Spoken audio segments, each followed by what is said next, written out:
बिस्मिल्लाहिर्रहमानिर्रहीम अस्सलाम वालेकुम। Welcome to SWS Learn Only YouTube channel. कैसे आप सब? मुझे उम्मीद है कि आप सब खैरियत से होंगे। आज का हमारा टॉपिक है electronic configuration of ions and free radicals of chapter 2। Important topic है इसमें आयंस और फ्री रेडिकल की हम इलेक्ट्रॉनिक कन्फिगरेशन के बारे में पढ़ेंगे। अच्छा, आयंस जो होते हैं ना, ये दो तरह के होते हैं। पॉजिटिव आयंस भी होते हैं और नेगेटिव आयंस भी होते हैं। आयंस होते हैं दो तरह के, पॉजिटिव आयंस और नेगेटिव आयंस। पॉजिटिव आयंस के ऊपर होता है, सपोज कोई भी एटम है एक्स, उसके ऊपर अगर चार्ज है पॉजिटिव तो हम इसको कहेंगे ये पॉजिटिव आयंस है। अगर कोई भी एटम एक्स है और उसके ऊपर नेगेटिव चार्ज है तो हम कहेंगे ये नेगेटिव आयंस है। अब इनकी फर्दर एक्सप्लेनेशन कर लेते हैं कि पॉजिटिव आयंस कैसे बनते हैं और नेगेटिव आयंस किस तरह बनते हैं। पॉजिटिव आयंस तब बनते हैं जब हम किसी भी एटम के आउटर मोस्ट शेल से इलेक्ट्रॉन रिमूव कर दें तो पॉजिटिव आयंस बनते हैं। एग्जाम्पल दे देती हूँ मैं सोडियम की, Na पॉजिटिव। वैसे तो सोडियम जो सिंपल सोडियम है ना, उसके होते हैं 11 इलेक्ट्रॉन। इसके इलेक्ट्रॉनिक कन्फिग्रेशन लिखे तो पहला शेल K, दूसरा L और तीसरा M होता है। पहले शेल में हमेशा 2 इलेक्ट्रॉन, दूसरे शेल में हमेशा 8 इलेक्ट्रॉन। 8 और 2 कितने हो गए? 10। बाकी 1 इलेक्ट्रॉन रह गया, वो M शेल में आ गया।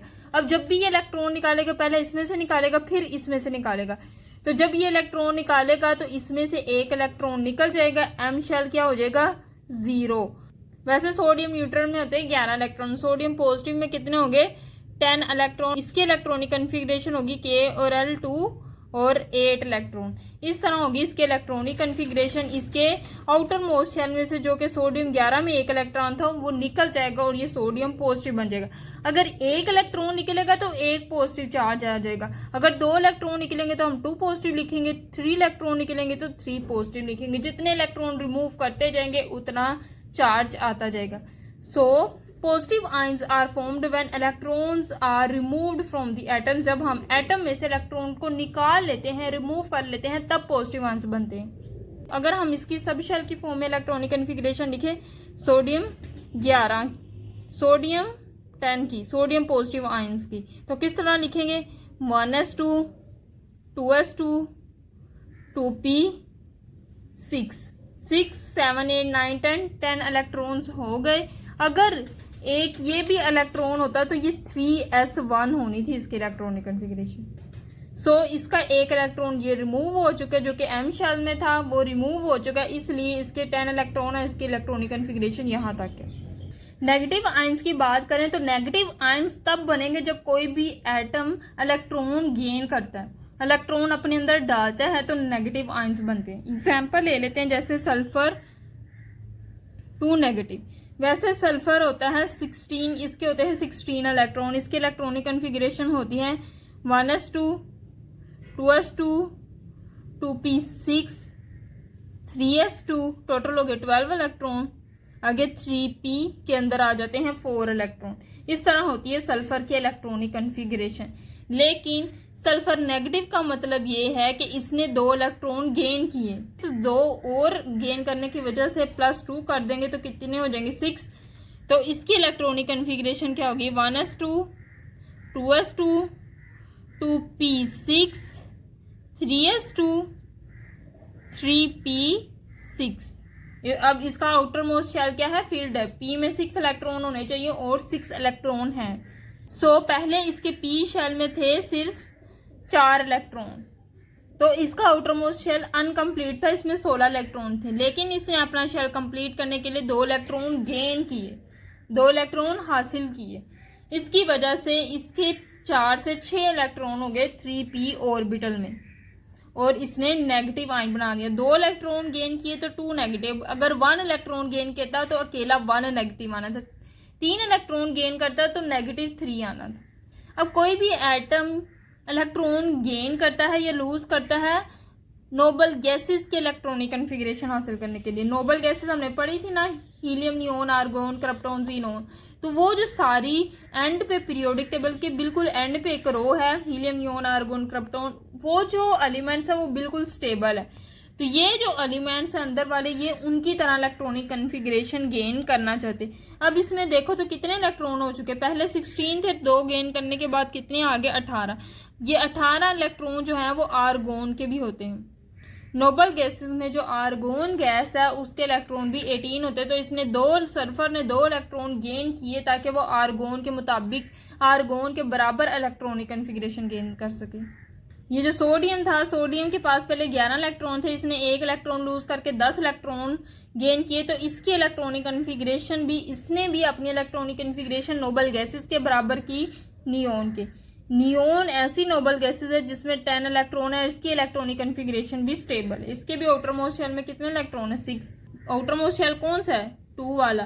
तो 2 में कितने इलेक्ट्रॉन है? 2 और 6 कितने हो गए? 8 इलेक्ट्रॉन। सो हर एटम चाहता है कि उसके आउटर मोस्ट शेल में 8 इलेक्ट्रॉन हो। इसी तरह इसका आउटर मोस्ट शेल देखें तो इसका आउटर मोस्ट शेल 3 वाला है, 6 और 2 कितने हो गए? 8। तो इसके भी आउटर मोस्ट शेल में 8 इलेक्ट्रॉन गेन हो चुके हैं। अब हमने पॉजिटिव आयंस के बारे में पढ़ा कि पॉजिटिव आयंस तब बनते हैं जब कोई भी एटम अपने बाहर वाले शेल से इलेक्ट्रॉन रिमूव करे। लेकिन जो डी ब्लॉक एलिमेंट है ना, इसकी बात अलग है, ये डिफरेंट तरीके से इलेक्ट्रॉन लूज करते हैं। किस तरह? मैं आपको एग्जांपल देती हूँ। इसमें होते हैं 22 इलेक्ट्रॉन।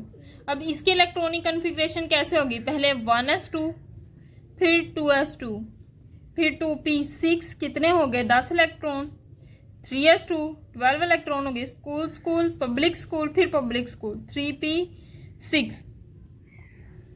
अब देखो school school public school public school 4s2 कितने इलेक्ट्रॉन हो चुके हैं? 20 इलेक्ट्रॉन हो चुके हैं।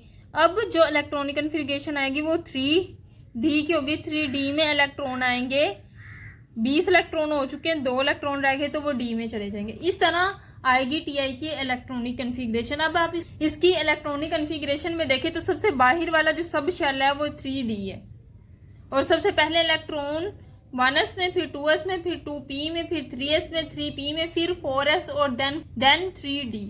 अब देखो पहले इलेक्ट्रॉन किसमें फिलअप हुए? 4s में, और बाद में इलेक्ट्रॉन आए 3d में।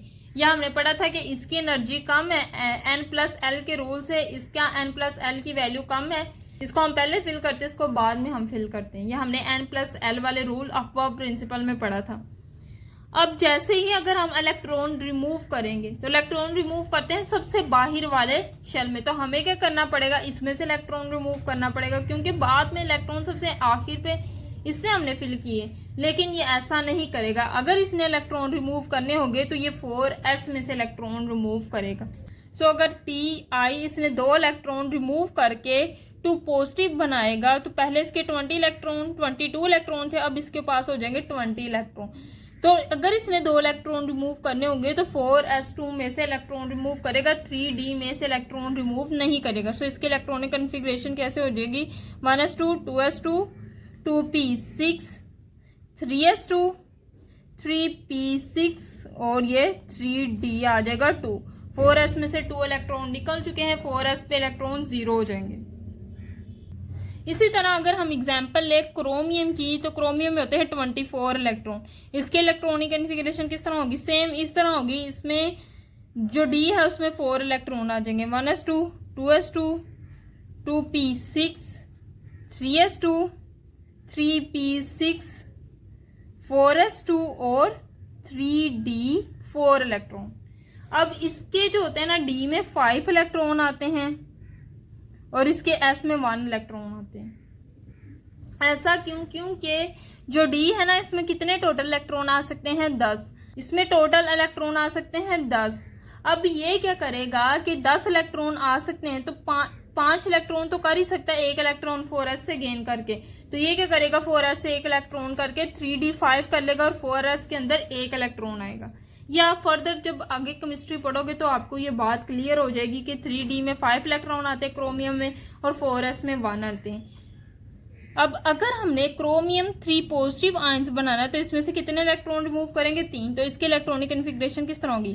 पहले इसमें 24 है, अब इसमें 21 इलेक्ट्रॉन है। 1s2, 2s2, 2p6, 3s2, 3p6। अब इसने इलेक्ट्रॉन रिमूव करने, सबसे पहले 1 इलेक्ट्रॉन ये रिमूव कर लेगी, ये रिमूव हो गया। सबसे पहले इसने हमेशा 4s में से इलेक्ट्रॉन रिमूव करने, जितने भी 4s में 1 इलेक्ट्रॉन चले गया, 1 इलेक्ट्रॉन रिमूव हो गया, इसने 2 और इलेक्ट्रॉन रिमूव करने, तो ये 3d में से 2 और इलेक्ट्रॉन रिमूव करेगी। एक यहाँ से 3d में से 2 इलेक्ट्रॉन, टोटल निकल गए 3 इलेक्ट्रॉन। यहाँ कितने बचे इलेक्ट्रॉन? 3। सो यहाँ आ जाएगा 3d3। नेक्स्ट है फ्री रेडिकल। फ्री रेडिकल के बारे में पढ़ेंगे, इसके इलेक्ट्रॉनिक कन्फिग्रेशन के बारे में पढ़ेंगे। A free radical is a species that has one और मोर अनपेयर्ड इलेक्ट्रॉन्स।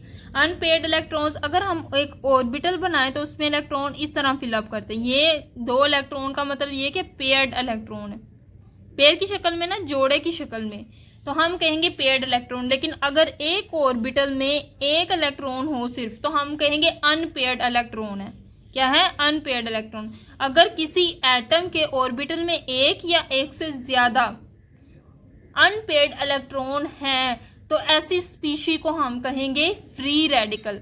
मैं एग्जांपल देती हूँ, आपको ज्यादा अच्छे से समझ आएगी। एग्जांपल है क्लोरीन की। क्लोरीन में होते हैं 17 इलेक्ट्रॉन। इसकी इलेक्ट्रॉनिक कन्फिग्रेशन होगी 1s2, 2s2, 2p6, 3s2, कितने हो गए?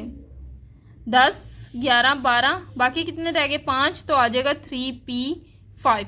अगर मैं 3p5 को खोल के लिखूं तो p के कितने ऑर्बिटल होते हैं? 3, आ जाएगा 3px, 3py और 3pz। मैंने इसी को खोल के लिखा है। तो कितने हैं इसमें? p में 5 इलेक्ट्रॉन, 5 इलेक्ट्रॉन है p में। पहले मैं इस तरह एक एक इलेक्ट्रॉन फिलअप करूंगी, हुंड्स रूल के मुताबिक पहले मैं एक एक इलेक्ट्रॉन फिल करूंगी, बाकी रह गए 2 इलेक्ट्रॉन, वो इस तरह फिल कर दूं। अब ये देखो तो ये दोनों ऑर्बिटल क्या हैं? पेयर्ड। इनमें पेयर्ड इलेक्ट्रॉन है, ये फील्ड है।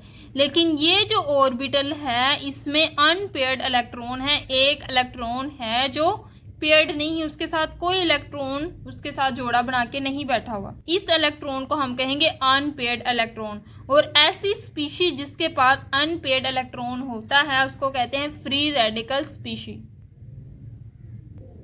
अब हम क्विक चेक के क्वेश्चंस कर लेते हैं। सबसे पहले है एग्जांपल, हमने रेडिकल्स और आयंस के इलेक्ट्रॉनिक कन्फिग्रेशन लिखनी है। सबसे पहले हमारे पास है एल्यूमिनियम। इस तरह उन्होंने इसके ऊपर निशान लगाया है। इसका मतलब ये है कि इसमें एक इलेक्ट्रॉन ऐसा है जो अनपेयर्ड है। और इसका एटॉमिक नंबर भी उन्होंने साथ बता दिए, 13 एटॉमिक नंबर है, मतलब इसमें 13 इलेक्ट्रॉन है।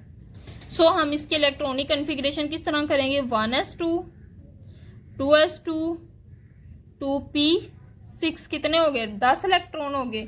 है इसमें कितने? 13 इलेक्ट्रॉन। तो क्या आ जाएगा? 3s2, 12 इलेक्ट्रॉन हो गए, 3p1। इसका जो p सब शेल है उसके पहले ऑर्बिटल में, अगर मैं p को खोल के लिखूं तो इसकी इलेक्ट्रॉनिक कन्फिग्रेशन कैसे होगी? 3px, 3py और 3pz, इस तरह होगी। तो इसमें p के एक ही ऑर्बिटल है तो इस तरह आ जाएगा। अब इसमें एक अनपेयर्ड इलेक्ट्रॉन है, वो इसने पहले ही बता दिया था कि एल्यूमिनियम में क्या है? Unpaired electron. तो ये कौन सी स्पीशी होगी? Free radical. सो ये है इसकी पूरी electronic configuration. Next one example है ऑक्सीजन 2 नेगेटिव। अब इन्होंने इसका एटॉमिक नंबर भी बता दिए हैं, इसका उन्होंने एटॉमिक नंबर भी बता दिया है 8। जितना एटॉमिक नंबर होता है उतने ही इलेक्ट्रॉन होते हैं ऑक्सीजन में। तो इसका एटॉमिक नंबर 8 है, इसका मतलब ऑक्सीजन में भी 8 इलेक्ट्रॉन होंगे। 2 नेगेटिव का मतलब इसने 2 इलेक्ट्रॉन और गेन किए, 8 ये और 2 इलेक्ट्रॉन गेन करने के बाद इसमें कितने इलेक्ट्रॉन हो गए? 10। तो ऑक्सीजन 2 नेगेटिव के इलेक्ट्रॉनिक कन्फिग्रेशन किस तरह होगी? 1s2, 2s2, 2p6, कितने हो गए? 10 इलेक्ट्रॉन। सो ये है ऑक्सीजन 2 नेगेटिव के इलेक्ट्रॉनिक कन्फिग्रेशन। नेक्स्ट एग्जांपल है Fe3 पॉजिटिव की। पहले हम सिंपल Fe की इलेक्ट्रॉनिक कन्फिग्रेशन लिखते हैं जिसमें होते हैं 26 इलेक्ट्रॉन। Fe3 पॉजिटिव का मतलब ये है कि इसने 26 में से 3 इलेक्ट्रॉन निकाल देंगे तो 23 इलेक्ट्रॉन हो जाएंगे। पहले हम 26 वाली इलेक्ट्रॉनिक कन्फिग्रेशन लिखते हैं। 1s2, 2s2, 2p6, 10 इलेक्ट्रॉन हो गए। 3s2, 3p6, देन 4s2, कितने हो गए इलेक्ट्रॉन? 20 इलेक्ट्रॉन हो गए। देन कितने बचे? 6 इलेक्ट्रॉन, तो वो आ जाएंगे 3d6। अब इसकी इस तरह इलेक्ट्रॉनिक कन्फिग्रेशन है, लेकिन इसने कितने इलेक्ट्रॉन निकाल देने हैं? 3 पॉजिटिव का मतलब इसने 3 इलेक्ट्रॉन निकाल देने। जब ये इलेक्ट्रॉन निकालेगा सबसे पहले s में से 2 इलेक्ट्रॉन निकाल लेगा, बाकी एक और निकालना है तो वो डी में से निकालेगा। इतनी इलेक्ट्रॉनिक कन्फिग्रेशन रेडिकल में बिल्कुल सेम रहेगी। 4s में इलेक्ट्रॉन निकालने के बाद वो खत्म हो जाएगा, बाकी 3d में से एक इलेक्ट्रॉन निकालेगा तो क्या आ जाएगा 3d, एक इलेक्ट्रॉन निकाला तो 5 इलेक्ट्रॉन आएंगे। सो इस तरह इसकी इलेक्ट्रॉनिक कन्फिग्रेशन होगी। सबसे पहले 4s में से 2 इलेक्ट्रॉन निकाला और एक d में से इलेक्ट्रॉन निकाला तो इसके ऊपर 3 पॉजिटिव चार्ज आ गए क्योंकि इसने 3 इलेक्ट्रॉन निकाल दिए। देन हमारे पास है कॉपर की एग्जांपल। कॉपर में होते हैं 29 इलेक्ट्रॉन। सिंपल कॉपर के इलेक्ट्रॉनिक कन्फिग्रेशन करें तो 1s2, 2s2, 2p6, 3s2, 3p6, 4s2, 3d। अब कितने इलेक्ट्रॉन होंगे, यहाँ तक हो जाते हैं 20, बाकी कितने हैं 9 इलेक्ट्रॉन, तो डी में आ जाएंगे 9 इलेक्ट्रॉन। अब इसने 2 पॉजिटिव बनाना है, इसका मतलब ये है कि कॉपर ने 2 इलेक्ट्रॉन निकालने हैं। पहले कितने थे 29, 2 इलेक्ट्रॉन निकालने के बाद 27 आ जाएगा। अब इसके इलेक्ट्रॉनिक कन्फिग्रेशन लिखेंगे। इसने 2 इलेक्ट्रॉन निकालने तो सबसे पहले ये 4s में से इलेक्ट्रॉन निकाल लेगा। 2 इलेक्ट्रॉन निकालने 4s में 2 ही इलेक्ट्रॉन है, बाकी सेम इलेक्ट्रॉनिक कन्फिग्रेशन आ जाएगी। 1s2, 2s2, 2p6, 3s2, 3p6, इसमें से 2 इलेक्ट्रॉन निकाल दिए, ये खत्म हो जाएगा तो आ जाएगा 3d9। इस तरह हम किसी की भी इलेक्ट्रॉनिक कन्फिग्रेशन कर सकते हैं। आगे उन्होंने कॉपर का ही पूछा हुआ है, लेकिन कॉपर के ऊपर इस तरह रेडिकल बनाया तो सेम यही कन्फिग्रेशन होगी। रेडिकल डॉट का मतलब ये है कि इसमें अनपेयर्ड इलेक्ट्रॉन है। 3d है ना, तो 3d में कितने ऑर्बिटल होते हैं, डी में होते हैं 5 ऑर्बिटल्स, ये हमने पढ़ा था। तो डी के 5 ऑर्बिटल्स बनाते हैं, 1 2 3 4 5, 1 2 3 4 5 ऑर्बिटल्स बन गए। अब डी में है कितने 9 इलेक्ट्रॉन, तो पहले हम इस तरह फिलअप करेंगे 1 2 3 4 5, सब में एक एक फिल हो गया, 5 6 7 8 9। तो इसका एक ऑर्बिटल ऐसा रह गया, ये वाला ऑर्बिटल जिसमें एक अनपेयर्ड इलेक्ट्रॉन है, इसका एक ऑर्बिटल रह गया जिसमें अनपेयर्ड इलेक्ट्रॉन है, इसकी वजह से इसके ऊपर डॉट है। सो ये थी आज की हमारी वीडियो जिसमें हमने कंप्लीट इलेक्ट्रॉनिक कन्फिग्रेशन सीखी फ्री रेडिकल्स की और आयंस की। मुझे उम्मीद है कि आपको लेक्चर अच्छे से समझ आ गया होगा। लेक्चर अच्छे समझ आ गया तो वीडियो को लाइक करें, मजीद इसी तरह की वीडियोस के लिए मेरे चैनल को सब्सक्राइब करें। दुआ में ज़रूर याद रखिएगा। अल्लाह हाफिज़।